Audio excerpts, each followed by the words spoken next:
On the evening of Wednesday, September 9th, 2009, 20-year-old Shelley Nance walked into her bedroom inside of her off-campus apartment in Dallas, Texas, and then shut the door behind her. Shelley liked the fact that once inside of her room, she would not need to speak to anybody. She preferred it that way. She settled down on her bed with her back propped against a stack of pillows, and then she took out her notebook and pencil and began to draw.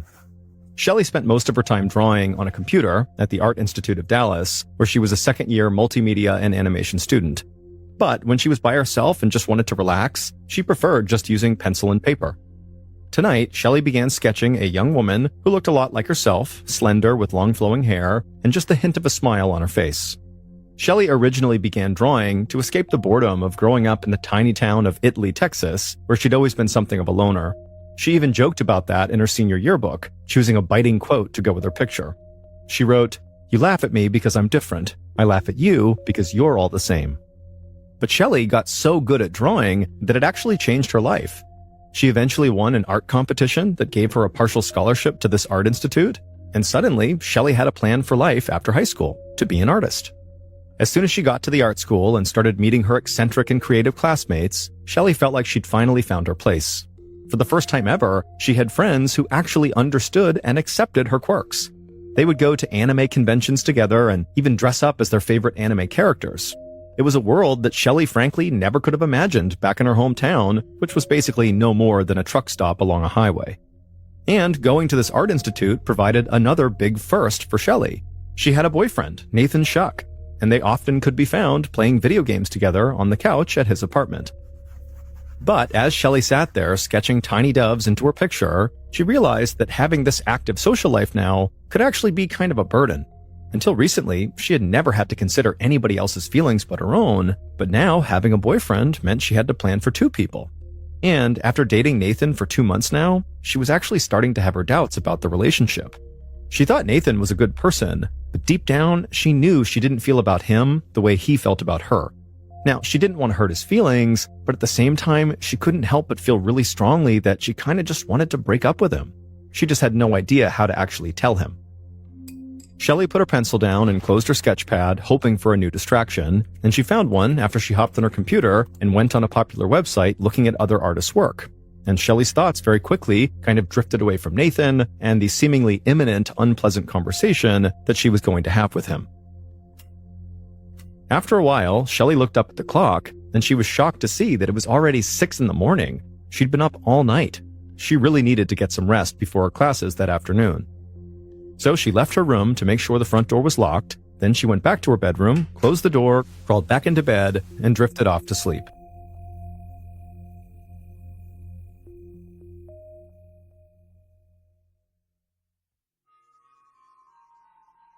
A little more than 24 hours later, at 7 a.m. on Friday, September 11th, Shelley's mother, Cynthia, woke up in a motel in Colorado.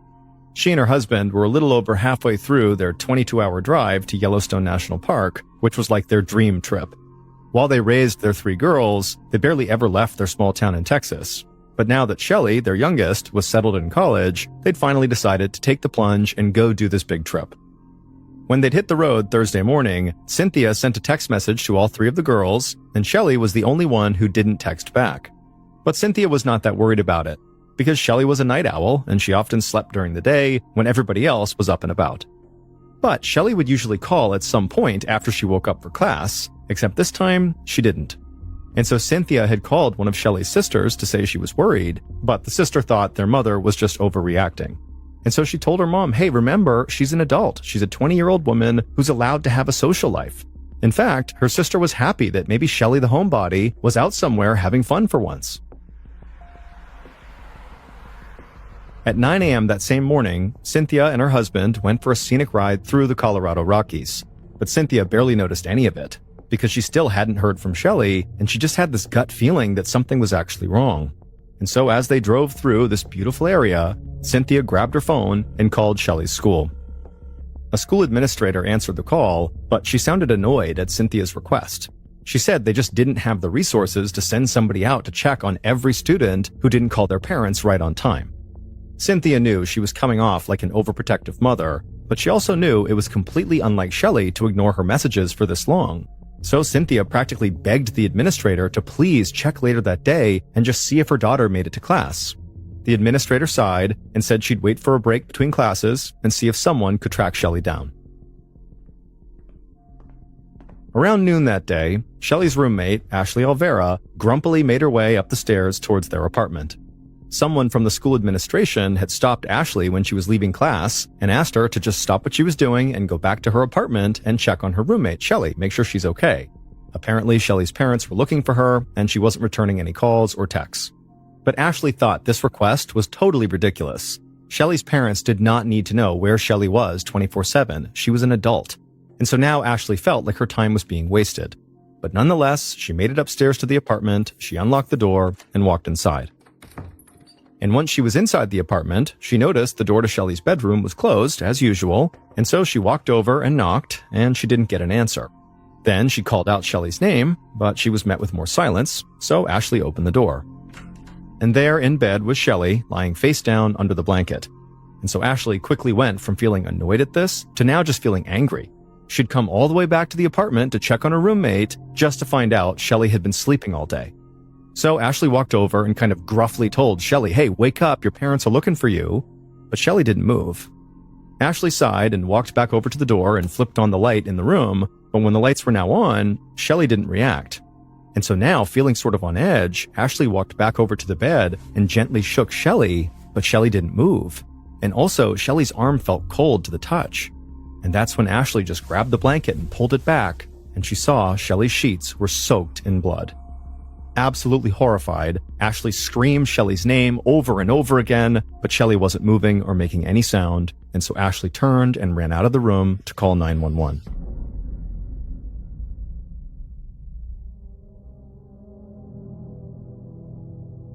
Not long after that 911 call, the school called Cynthia back and began to tell her what was going on.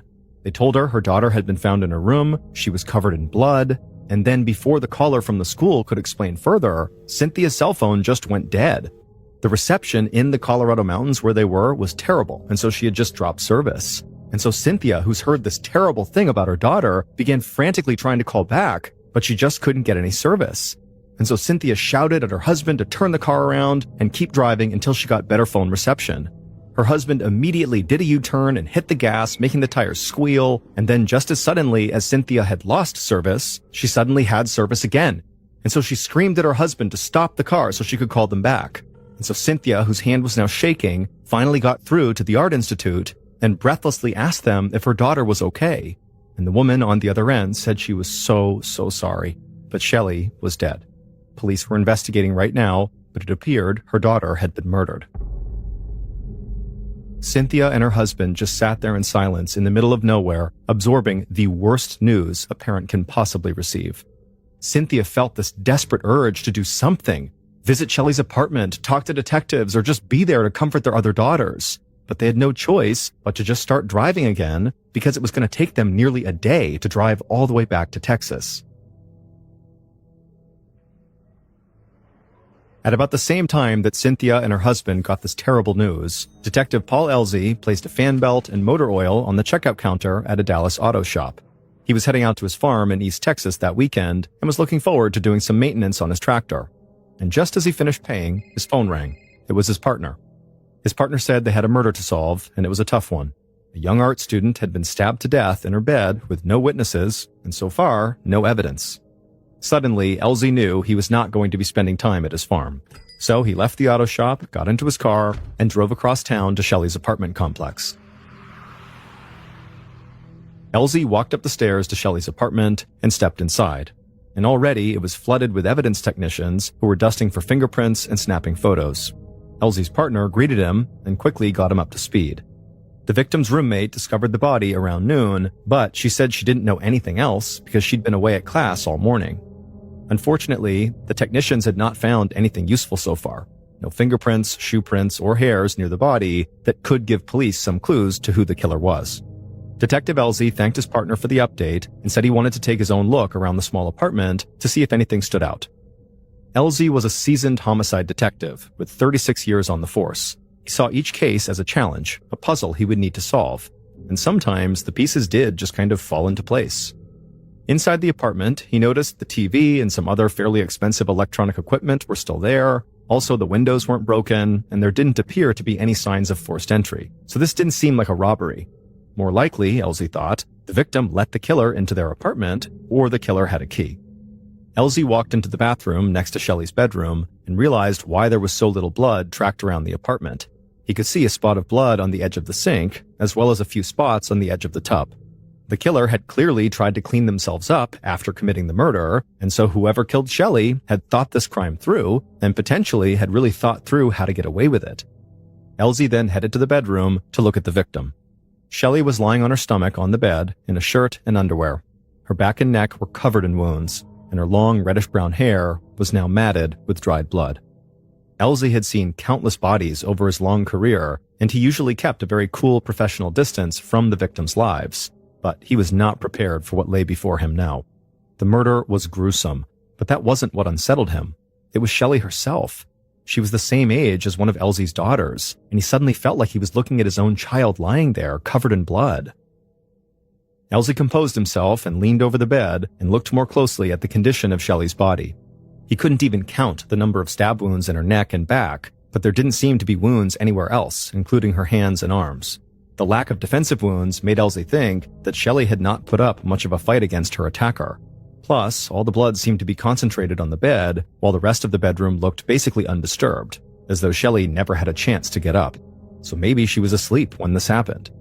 Shelley's clothes were still on and relatively undisturbed, making Elsie think she had not been sexually assaulted as well. But looking at her battered body, Elsie saw a killer that must have been filled with rage. And this rage-filled killer clearly had ready access to this apartment. And so the detective felt certain that Shelley must have been killed by someone she knew who must have had a very personal and serious problem with her. Later on that day, sometime in the afternoon, the medical examiner provided a more detailed picture of what actually killed Shelley. Both her carotid artery and her jugular vein, which are in her neck, were severed, and her esophagus and trachea had been punctured, as well as one of her lungs. And so Shelley had suffered multiple wounds that on their own would have killed her, but she had several of these fatal wounds. Yet beyond the savage attack on Shelley's upper body, there were basically no other injuries. Not only were there no additional stab wounds, the medical examiner also concluded that Shelley had not been sexually assaulted. And the killer left behind almost no obvious physical clues, except perhaps one. As the medical examiner was swabbing under Shelley's fingernails in hopes that maybe she might have scratched her killer, he spotted a blue speck under Shelley's left wrist. It looked like nothing more than a tiny piece of plastic, but it was the only physical evidence the killer seemed to have left behind. So he had sent it off to the lab to be tested. Detective Elsie was interviewing Shelley's roommate, Ashley, at the police station when he heard a knock at the door, and one of the officers handed him the autopsy results. Elsie stepped into the hallway outside of the interview room and quickly scanned over the report for highlights, and one finding jumped off the page at him. From the condition of Shelley's body, the medical examiner estimated that she had been dead for up to 24 hours by the time Ashley found her.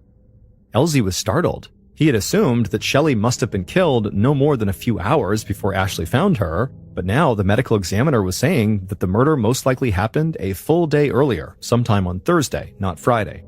And this cast the murder into a whole new light. And so Elsie went back into the interview room with lots of new questions for Ashley. It dawned on Elsie that if Ashley's story was to be believed, that meant Ashley had been living with the corpse of a roommate for the better part of a full day. Ashley had said that she and Shelley were really never friends, they were just roommates, and it wasn't uncommon for them to go days without seeing each other. In fact, Ashley had already told Elsie that the last time she had seen Shelley was Wednesday morning before she'd left for class, so 48 hours before Shelley had been found. But despite that, Elsie really just wanted to know where Ashley was all day on Thursday when she apparently didn't see her roommate at all. Ashley told him she'd left for class at 9 a.m. that day and then come back to the apartment at 3 p.m. And for the rest of the day, Ashley said she stayed at the apartment, eating dinner, doing homework, and then going to bed.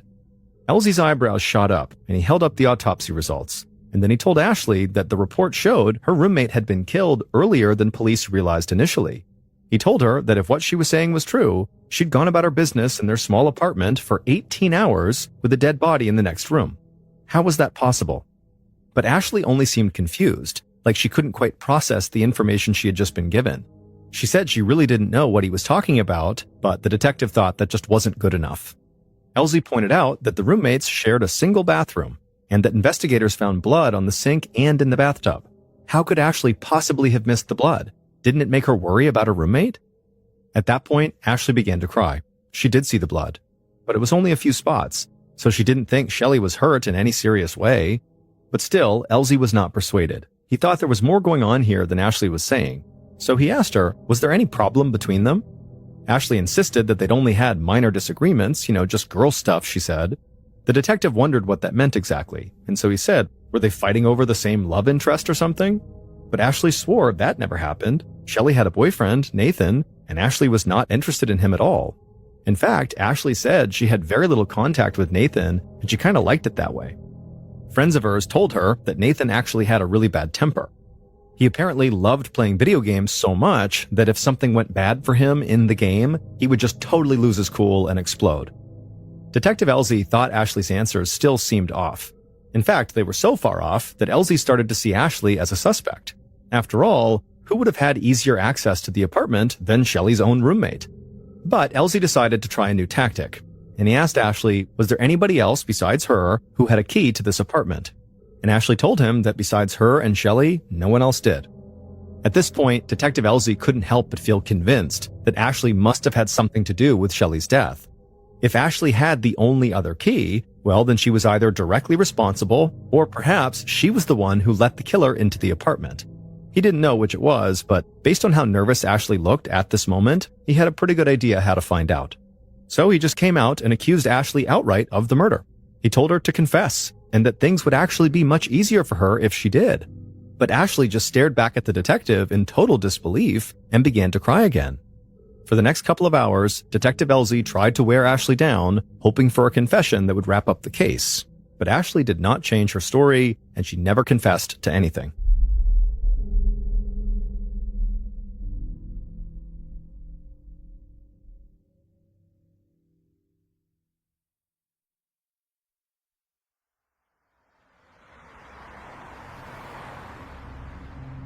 By Saturday, September 12th, after an excruciating, mentally torturous journey, Shelley's parents finally arrived back in Texas and went to meet with Detective Elsie. When they came into the station, Elsie thought they looked like they hadn't slept the entire drive back, and he knew they were obviously grieving. But he did need to talk to them right now regardless of their condition. Their answers could be the key to finding out who killed their daughter. And so the first question he asked them was, were there any problems between Shelley and her roommate Ashley that they were aware of? Her parents seemed surprised by the question. They said their daughter and her roommate Ashley weren't exactly good friends, but they certainly didn't have any major problems that they knew of. Elsie followed up by asking if they could think of anyone who might want to hurt Shelley. Did she have any enemies?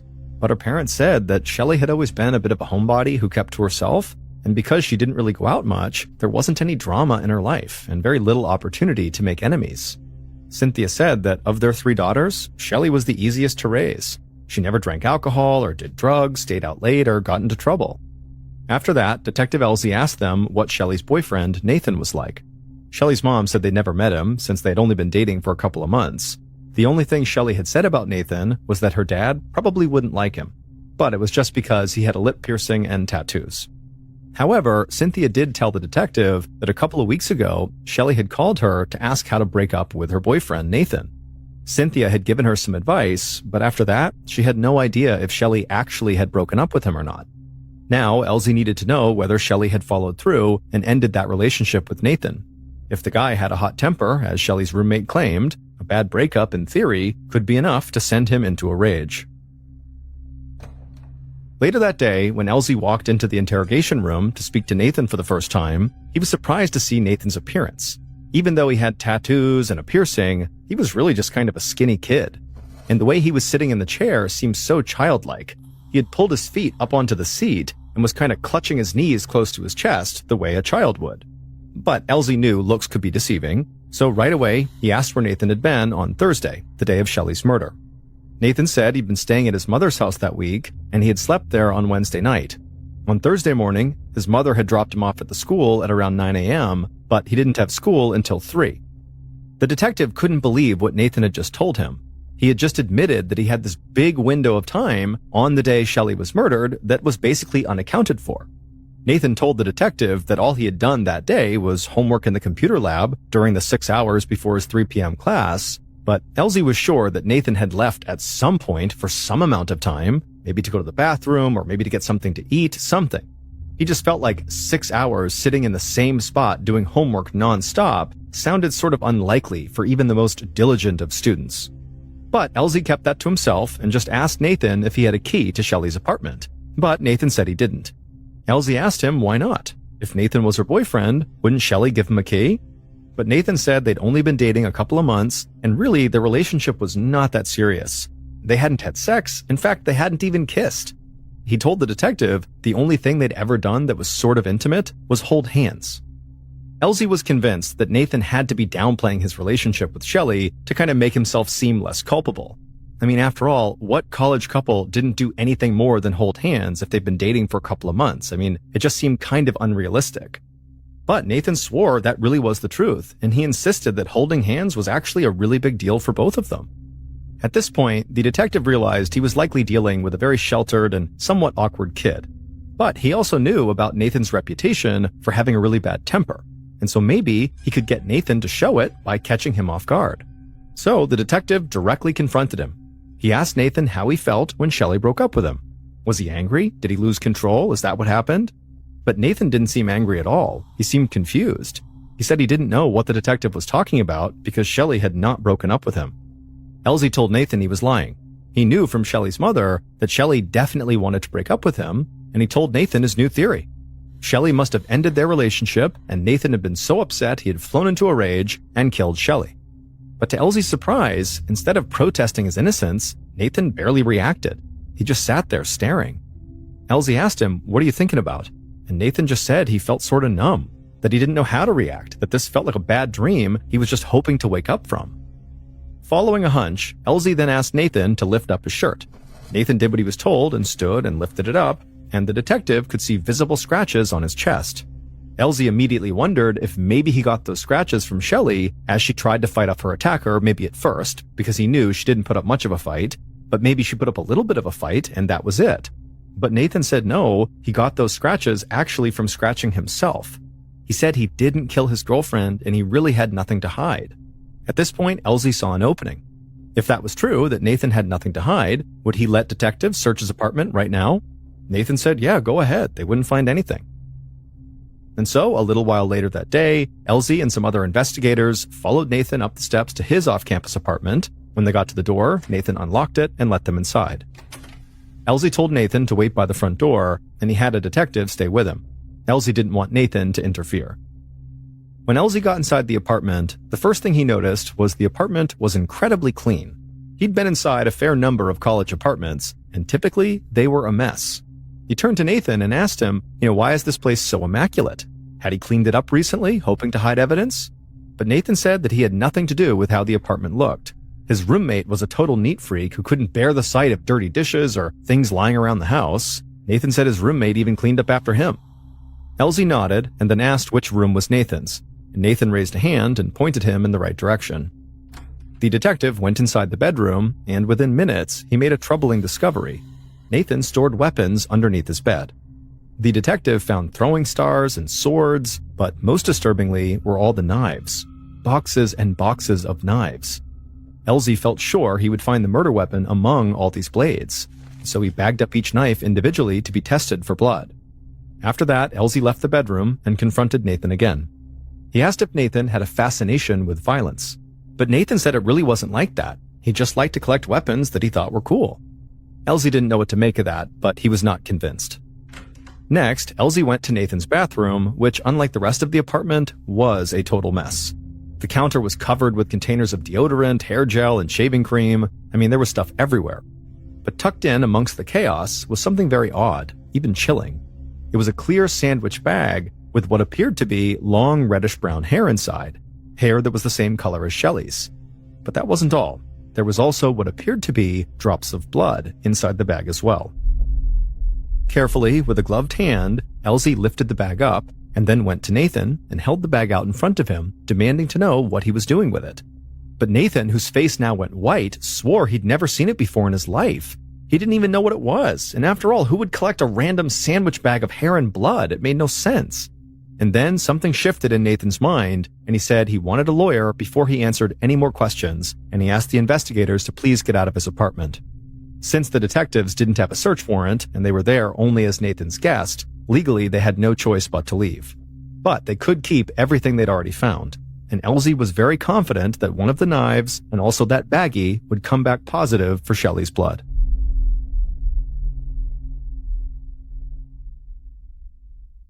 On Friday, September 18th, so a week after Shelley's body had been discovered, the school held a memorial service for her. When Shelley's parents got there, they were touched to see that Shelley's beautiful art was on display. Shelley's mother, Cynthia, was also moved by just how many people had come out to celebrate Shelley.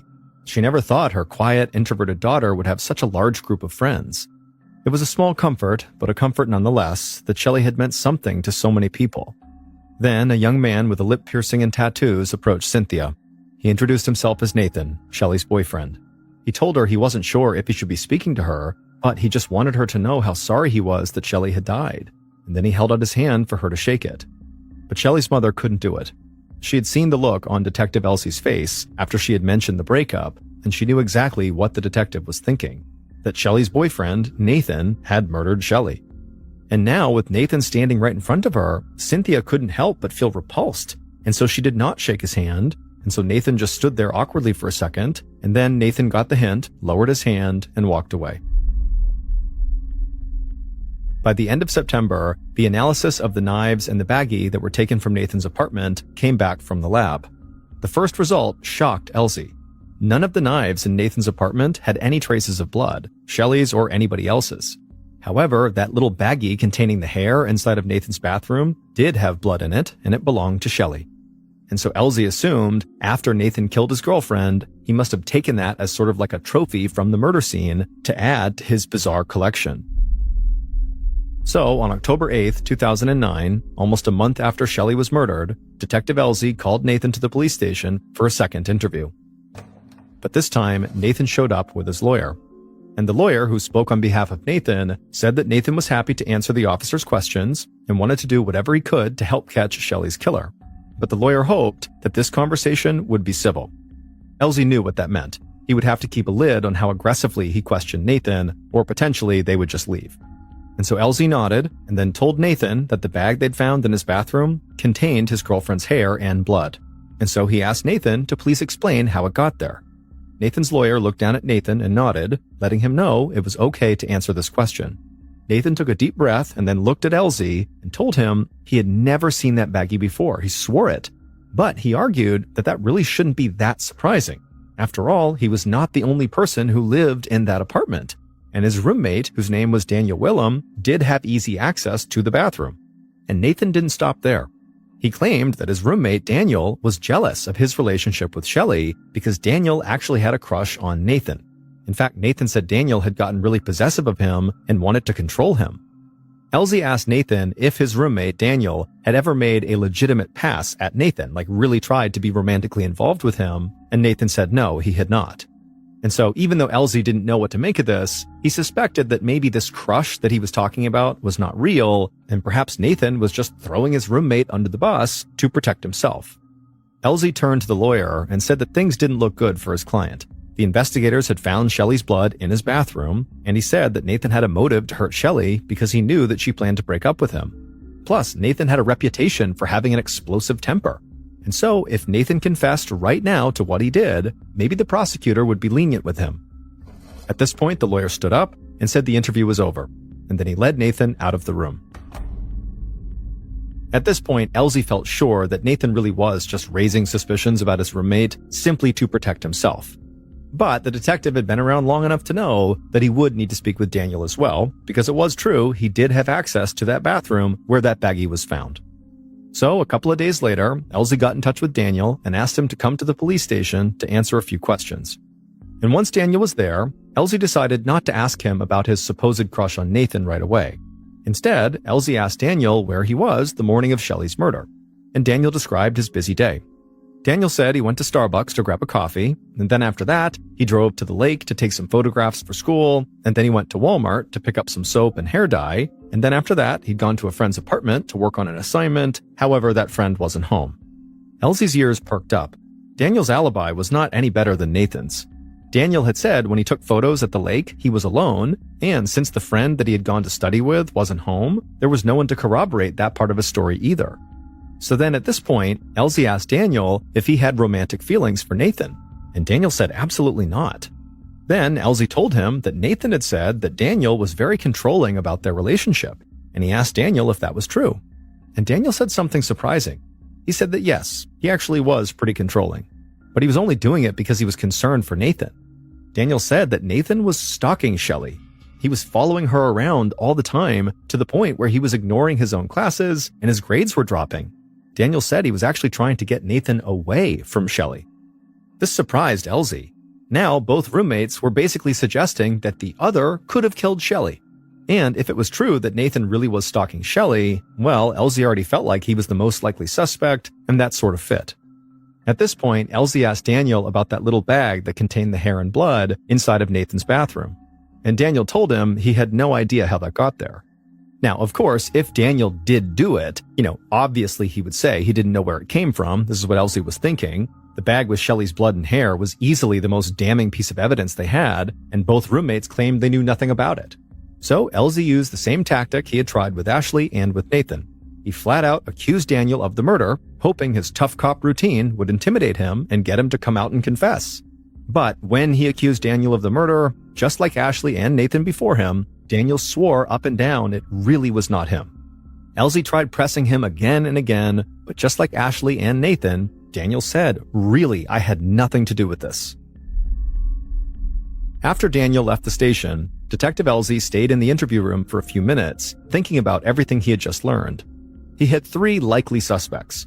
There was Ashley, who apparently was just in the apartment going about her business with her roommate's dead body for 18 hours. There was Nathan, who Shelley wanted to break up with, and apparently who had a very bad temper. And finally, there was Daniel, who may have seen Shelley as a romantic rival, if Daniel really did have a crush on Nathan. But all 3 of these suspects totally insisted they had nothing to do with the crime. And so Elsie felt like one of them had to be lying. He just needed to figure out who. So Elsie and his team started digging deeper into each of their suspects' alibis. Elsie found himself staring at computer screens, surveillance tapes, and phone messages for days on end. But after so many hours, when he felt like he could barely keep his eyes open anymore, something on one of those screens finally jumped out at him. Elsie was staring at a brand new piece of evidence, and it pointed directly to Shelley's killer.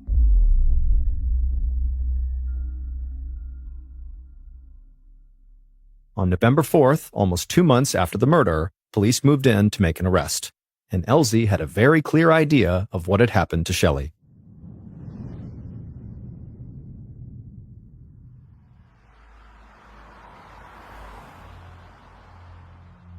Back on Thursday, September 10th, just after 10:30 a.m., the killer drove to Shelley's apartment complex and put on a pair of latex gloves. They climbed the stairs to the apartment and used a key to unlock the door. They quietly walked in, closing the door behind them. Once inside, they went straight to Shelley's closed bedroom. Slowly, so as not to make any noise, they turned the handle and opened the door. Shelley was fast asleep. The killer slowly walked to the bed, pulled out a knife, raised it up, and then brought it down into Shelley's neck.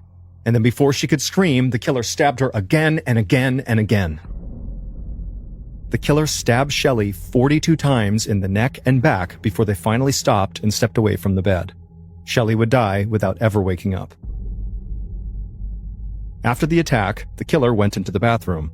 There, they climbed into the bathtub, took off their bloody clothes, and put them into a bag, but in the process, they got spots of blood on the edges of the tub. Then the killer went to the sink and rinsed the last of the blood off their hands, never taking their gloves off. The killer then got dressed in the fresh clothes they brought along. Then they left the apartment, closing and locking the door behind them. When Detective Elsie looked into the 3 alibis of the 3 suspects, initially it seemed like they all checked out. Ashley had been in class, Daniel really had gone to Walmart, and Nathan was in the computer lab for 6 long hours. But while Ashley was in class, something strange was happening. She was getting a near constant stream of text messages asking where she was and if she was home. Elsie believed these text messages were the murderer trying to make sure the house was empty except for Shelley. And the person who sent all those text messages to Ashley was Nathan's roommate, Daniel. Then, when investigators studied surveillance footage from Daniel's trip to Walmart on the morning of the murder, Detective Elsie caught something crucial. Daniel had purchased hair dye, just like he said, but he also purchased blue latex gloves. And the crime lab determined that the material from the brand of gloves matched that little blue piece of latex that had been found on Shelley's wrist. From there, Daniel's alibi fell apart.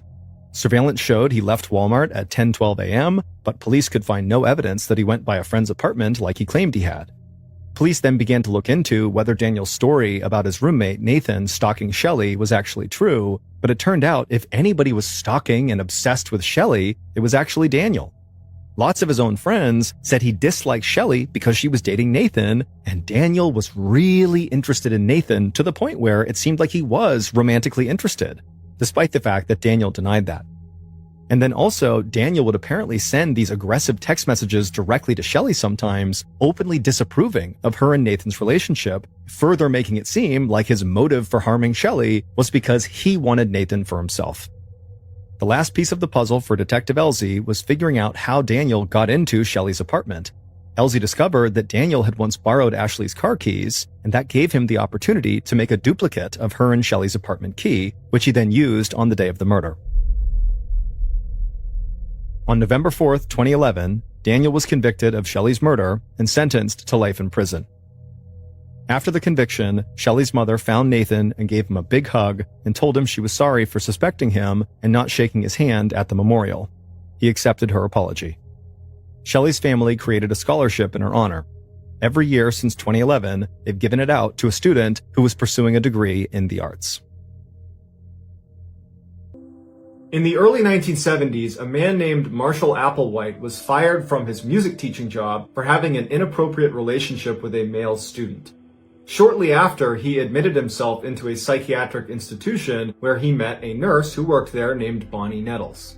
Both had a deep interest in biblical prophecy, and Applewhite, after meeting Nettles, was convinced they had met in a previous life. Nettles agreed and took it a step further, saying extraterrestrials had come to her and preordained that she would someday meet Applewhite. The two did not have a romantic relationship at all. It was strictly platonic. They bonded over a desire to ascend to a higher level of existence and ultimately reach the kingdom of heaven. Applewhite began calling himself Bo, and Nettles became Peep, and together they would start an infamous cult known as Heaven's Gate. The premise of Heaven's Gate was that an alien spacecraft that they simply called the UFO was going to come to Earth and whisk away Heaven's Gate cult members, elevating them to a new world and a better life that they referred to as Tela, or the evolutionary level above human.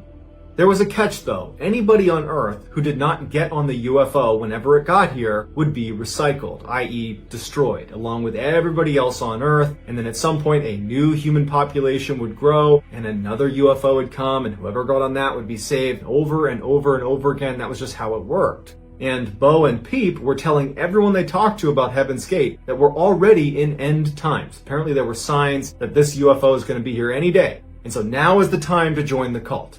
And so by 1975, Bo and Peep had recruited 20 people to be a part of their cult, which meant they gave up their families, they gave up their possessions, they basically gave up everything in their life and moved to Colorado to live in total poverty as they waited for this UFO to arrive. For 10 years, cult members waited and waited for this UFO that never showed up. And Bo and Peep are aggressively reminding people that this is the path, you just gotta stay the path. And then Peep unexpectedly died of cancer in 1985, which really screwed things up for the cult.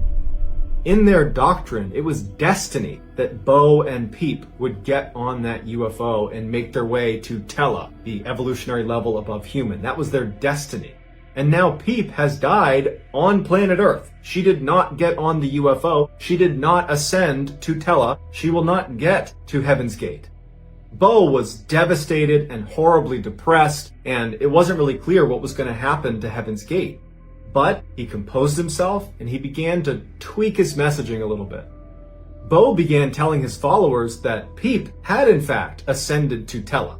Yes, she did not get on the UFO. However, the aliens must have given her a signal that if she leaves behind this human body, this mere vessel, you'll still ascend to Tela.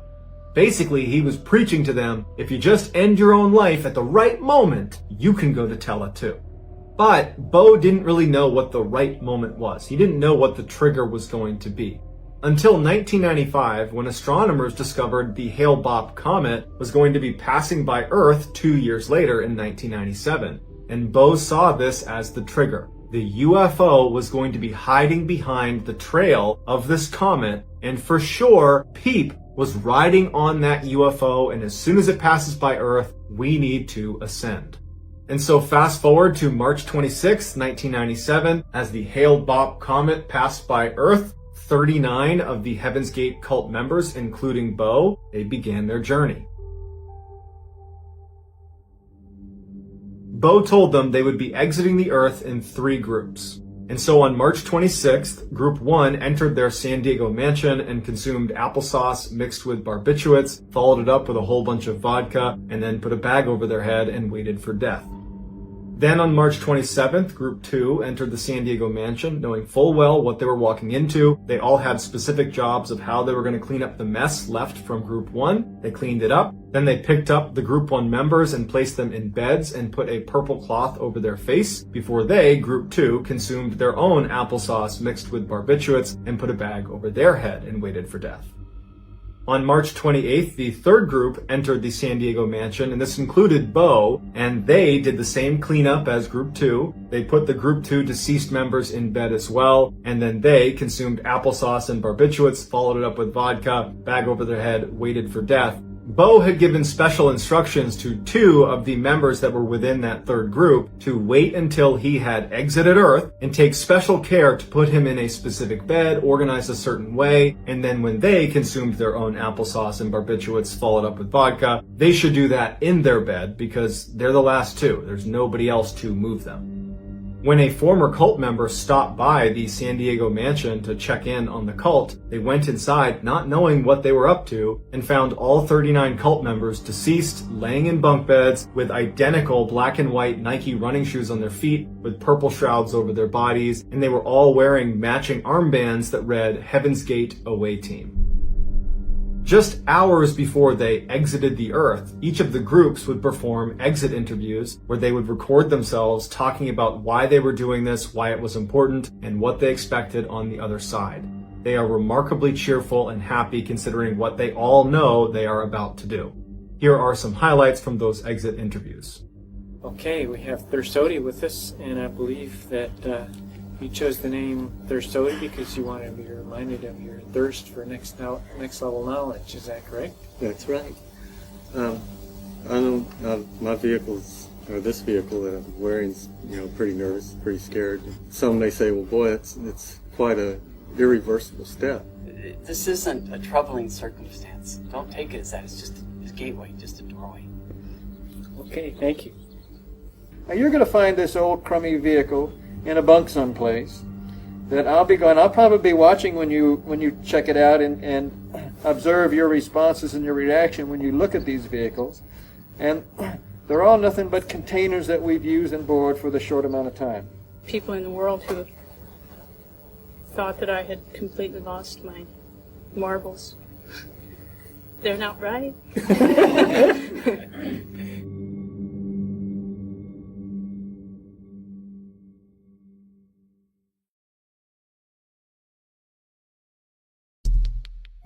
Our next story is called A Family Ritual.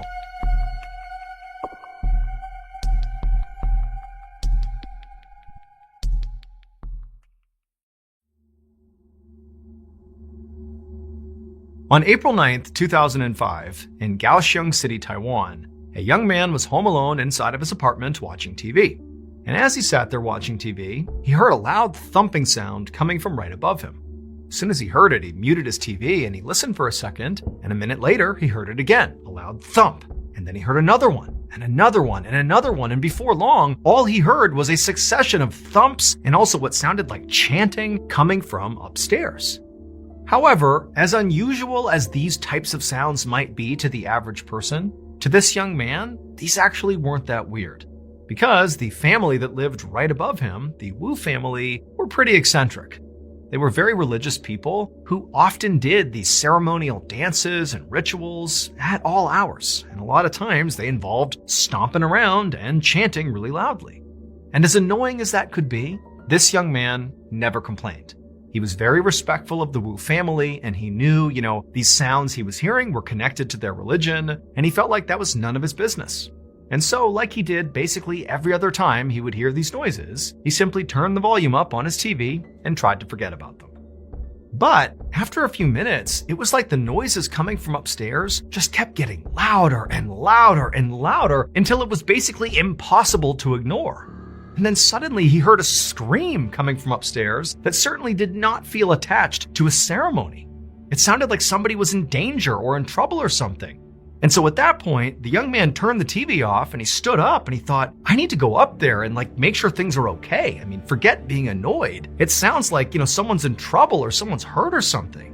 But as he began making his way towards his door to go upstairs and check on the Wu family, all the noises just completely stopped and it was silent upstairs. And at that point, the young man just stopped where he was. And for a minute, he just listened, waiting to see if maybe the noises would pick back up again. But they didn't. And so the young man just turned around, walked back to his seat, and turned the TV back on. 2 days later, on April 11th, that same young man was back home all alone, watching TV yet again, when, once again, he heard a loud pounding sound. Except this time, it was not coming from upstairs, it was coming from his front door. Somebody was hammering on his front door trying to get his attention. And so the young man turned off the TV, he got up, and he went over to his door, he opened it up, and standing there on the landing was this middle-aged man named Wu Shan, who was the patriarch of the Wu family upstairs. And Wu Shan looked absolutely horrible. He was dressed all in black head to toe, but he was pale and skinny and very gaunt, and he was covered in what looked like filth, like food and ash, and he smelled unbelievably horrible. And the young man, he asked Wu Shan, hey, is everything okay? And remember, the young man's thinking about that crazy, loud ceremony they had just 2 days earlier, wondering, whatever happened with that. That was so loud. But Wu Shan just looked back at the young man with this kind of vacant expression, and he just said, call an ambulance. And then, without saying anything else, Wu Shan turned, ran down the steps, and disappeared out into the street. And so at this point, the young man is left just standing there having no idea what to think. I mean, Wu Shan did not look well and he's now run away. And again, this young man is thinking about that bizarre ritual he overheard a couple of days ago that just kind of stopped abruptly after screams were heard. Now he's being told to call an ambulance. And so he's thinking, I better go upstairs and make sure things are okay before I do anything else. And so the young man left his apartment, went upstairs to the Wu family's apartment, and the door was shut. But even standing outside the door, he began to smell that same absolutely horrible smell that he smelled on Wu Shan. So he knocks on the Wu family's door, he's kind of covering his nose, but he doesn't get a response, nobody comes to the door. And so after looking around, he just tried the doorknob and he found it was unlocked. So, pretty apprehensively, but knowing he needed to see what was going on here, he opened up the door and right away he's hit with another wave of just this disgusting smell. He can barely breathe. But nonetheless, he steps into the house and he calls out to anybody, anyone come over here and tell me what's going on. But nobody called back. And he kind of looked around the family's apartment and it was totally filthy. There was just this grime all over everything. And he made his way all the way into the living room. And there he stopped. Because in the middle of the living room on the floor, he saw something that he just simply couldn't believe. It would turn out the Wu family had performed a ritual 2 days earlier. That was the sounds that the neighbor downstairs had been hearing. Those loud stomping and screaming, all that stuff was a ceremony like the family was known to do. However, that ceremony got totally out of hand. So in the weeks leading up to that ceremony, one of the Wu family's daughters came down with an illness. And because the family didn't have a lot of money, they couldn't send her to the doctor. And after a couple of days, when she didn't get better, the family decided that, okay, well, she must not be physically sick. She must be spiritually sick, meaning she was possessed by a demon. And so at first, they tried some ceremonies to ward off this demon, but it wasn't really working. And then before long, the rest of the members of the family began complaining that maybe they too were also possessed by the same demon. And before long, that was the belief that the entire Wu family shared, that they all were possessed by demons. And so, on the day the downstairs neighbor heard all that stomping and chanting and screaming, that was the day that the Wu family performed a big group exorcism to try to get rid of these demons once and for all from all of them. But the way they did this exorcism was truly horrifying. They believed that the one thing demons were afraid of was filth. And so they decided that if they filled their bodies with enough filth, the demons would leave. And so the Wu family, as they chanted and stomped around and screamed, began consuming their own feces. And when they would vomit it back up again, they would just swallow it right back down for hours and hours and hours.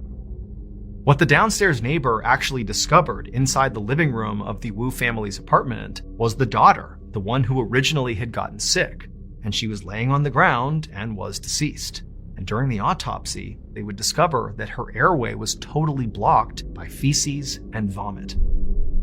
By the time the downstairs neighbor made this discovery, the entire Wu family had fled the apartment. Wu Shan had disappeared after saying calling an ambulance, and the rest of the family too had kind of run off.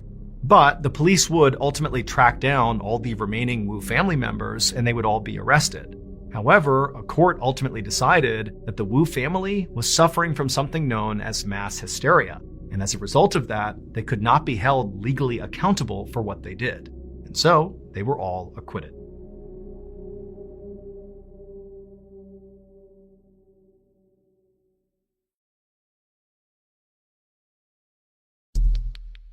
The next and final story of today's episode is called The Helping Hand.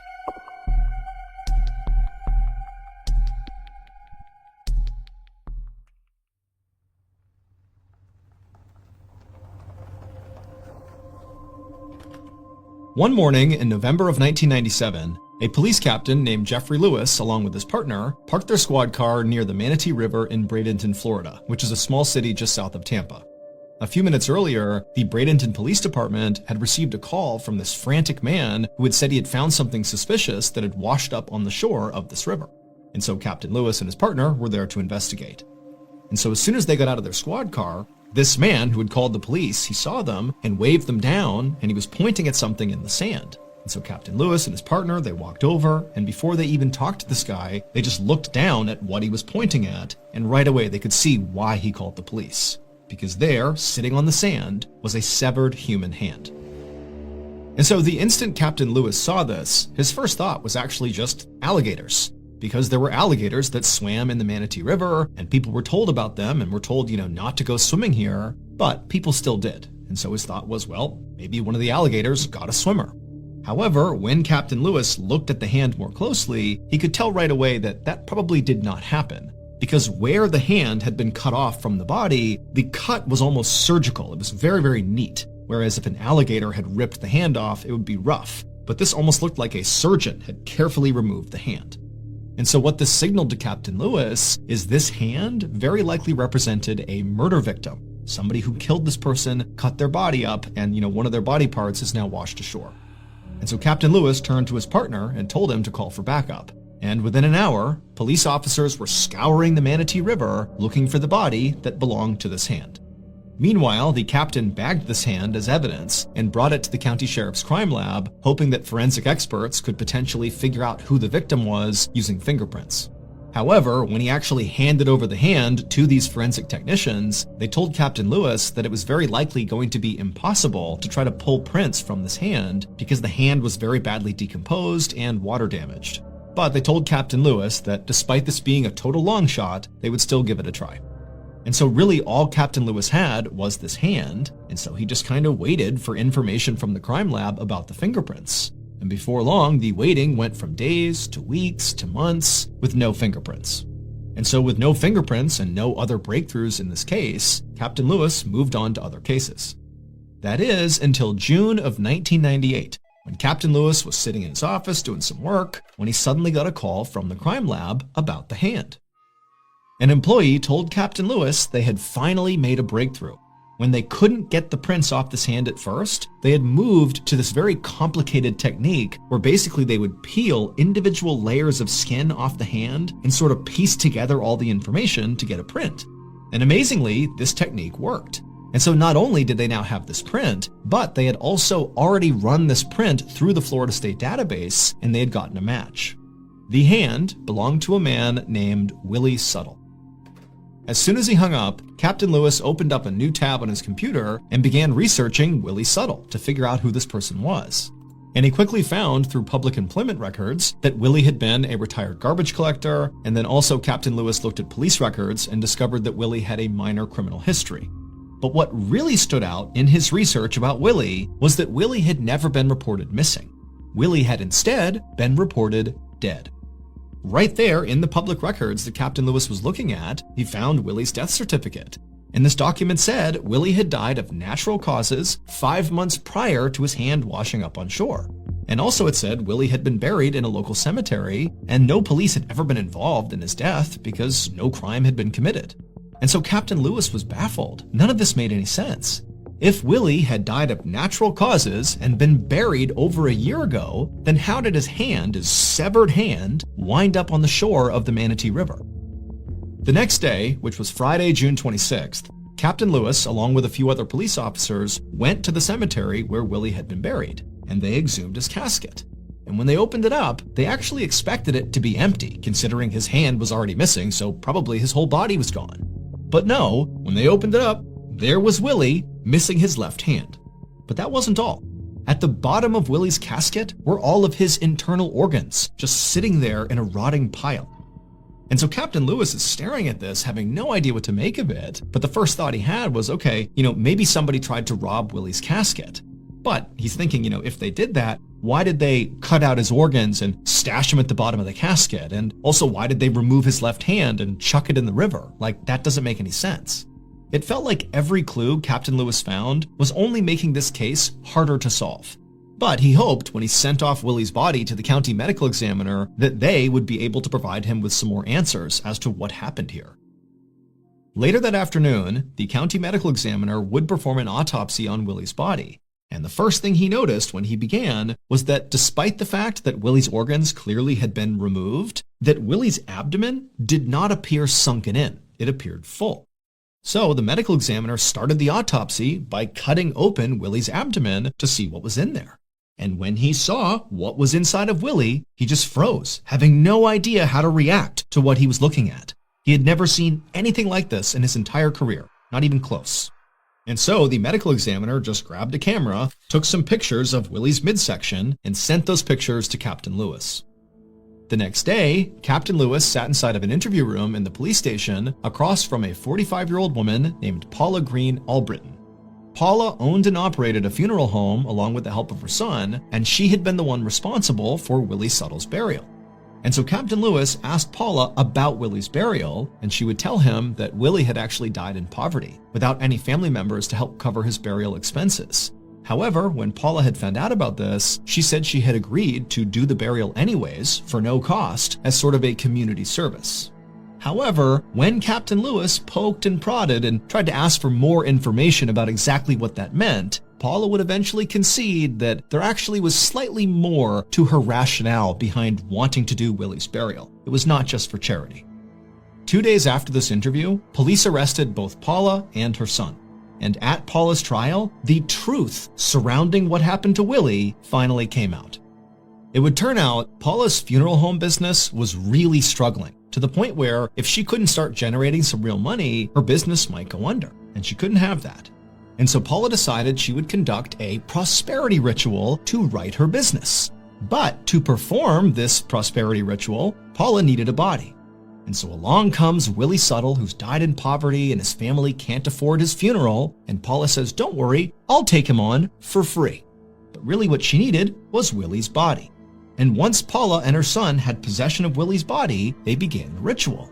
which started with Paula's son carefully cutting off Willie's left hand, and then the two of them cut Willie's midsection open, removed all his internal organs, and then Paula got out all these voodoo dolls, and she wrote on pieces of paper the names of the other funeral homes, her competitors in the area, and she pinned these pieces of paper to each of these voodoo dolls, and then she took those voodoo dolls and jammed them inside of Willie's abdomen in the empty cavity they had created, and then they stitched him back up. And then she took Willie's body and his organs and she chucked them into a cheap casket and had him buried. And then she also took the hand that her son had removed, she put it inside of a plastic bag, added some weight to it, and chucked it into the Manatee River. Paula believed this voodoo ritual would literally cause the owners of the other funeral homes, whose businesses she wrote down on the dolls and jammed inside of Willie's body, that this ritual would literally cause all of them to be struck down and killed, putting their businesses out of business, thereby leading to her business prospering once again. However, none of these things came to fruition. The ritual did not work the way Paula intended it to. Instead, the hand that she had thrown into the river ultimately washed ashore, and before long, the police figured out what Paula and her son had done. In 1999, so 2 years after Willie's hand had washed up on shore, Paula and her son were found guilty of desecrating Willie's corpse. Paula's son ultimately served 1 year in prison. As for Paula, her conviction was actually quickly overturned due to a technicality. It was discovered that during an interview with Paula, that police detectives told her that she could not be convicted if this ritual was part of a religious practice, that she was protected under the US Constitution. And so Paula, who confessed to doing this ritual, did so by saying it was part of her religion. She practiced voodoo. And so in court, that confession was ruled inadmissible. And so she walked free.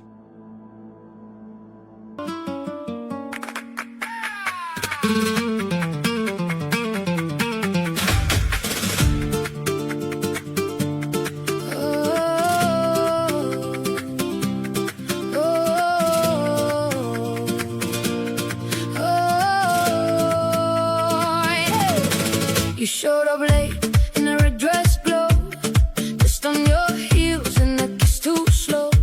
My name on your lips like a secret prayer. I tried to stay cool, but you knew I was there. Hey, you pull me close, then you slip away. One look from you and I lose my way. Mojar tu nombre, mojar tu nombre.